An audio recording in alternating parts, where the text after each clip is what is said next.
कांग्रेस का 34वां अधिवेशन आज से अहमदाबाद में शुरू हो गया। यह 2 दिन 8 और 9 अप्रैल तक चलेगा।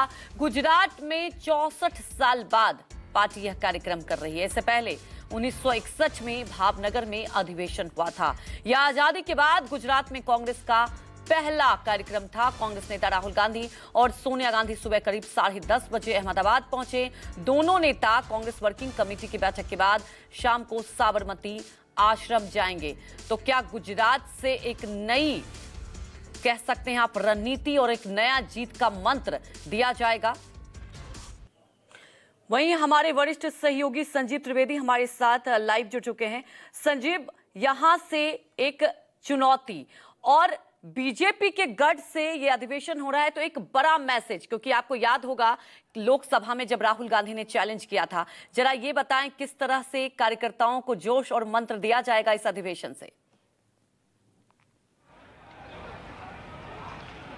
देखिए, ये अपने आप में बहुत ही ये सिग्निफिकेंट बात है, बहुत ही महत्वपूर्ण है कि इस तरह की जो बैठक आहूत की गई है, एआईसीसी अधिवेशन, वो किया गया है गुजरात में, अहमदाबाद में, जो कि भारतीय जनता पार्टी का गढ़ माना जाता है। और इस वक्त मैं आपको यहाँ का नज़ारा भी ज़रा दिखा दूँ।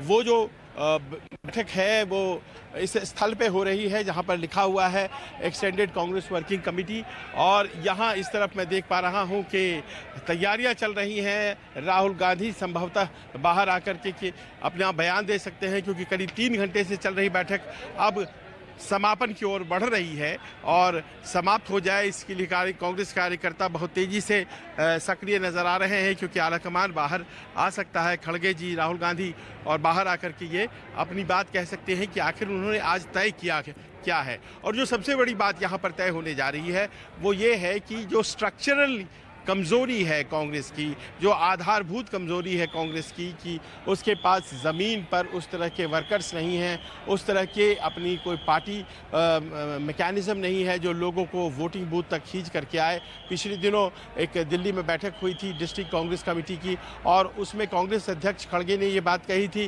कि देखिए, ऐसा है कि आइडियोलॉजी तो बहुत अच्छी है हमारी, लेकिन आइडियोलॉजी तो तभी ना लागू करेंगे जब चुनाव जीतेंगे, और चुनाव जीतने के लिए नीचे ज़मीन पर आपकी पार्टी स्ट्रक्चर बहुत मजबूत होनी चाहिए। और आज जो हमारी जानकारी कहती है, अंदर में बातें यही हुई हैं कि कैसे हम ज़मीन पर मजबूत करें, और उसके लिए संभवतः ये तय होने जा रहा है कि एक ऐसी व्यवस्था बनाई जाए जिसमें डिस्ट्रिक्ट कांग्रेस जो है वो ज़्यादा मजबूत हो, और डिस्ट्रिक्ट कांग्रेस से दिल्ली में आलाकमान जो बैठा हुआ है वो सीधे संपर्क में रहे। अभी तक व्यवस्था है कि प्रदेश और फिर पार्टी प्रभारियों से संपर्क में रहता है। डिस्ट्रिक्ट कांग्रेस को मजबूत किया जाए, और जैसे भारतीय जनता पार्टी अपने ज़मीन पर के वर्कर्स, पन्ना प्रमुख जिसे कहते हैं, उनको सक्रिय रखती है और उनसे वोटर्स को लाकर बूथ पे वोट दिलवाओ, इस तरह की अपेक्षा करती है। कांग्रेस भी कुछ उस तरह का मैकेनिज्म बनाना चाहती है, और उसकी शुरुआत उन्होंने बिहार से करनी है। बिहार में उन्होंने नए 40 अध्यक्ष बनाए हैं डिस्ट्रिक्ट के। अब यहाँ क्या तय होता है, क्या यहाँ का संदेश बिहार के चुनाव में जाएगा, और पार्टी अगर मजबूत होती है तो सहयोगियों को बुरा लगता है, सहयोगी कैसे इसको लेते हैं, ये तमाम ऐसे मसले हैं जिन पर आज चर्चा हुई है। थोड़ी देर में हमें पता लग जाएगा कि आखिरकार कांग्रेस ने यहाँ क्या क्या तय किया है। जी, हमारे साथ जुड़ने के लिए आपका शुक्रिया। आगे भी आपसे इस खबर पर अपडेट लेते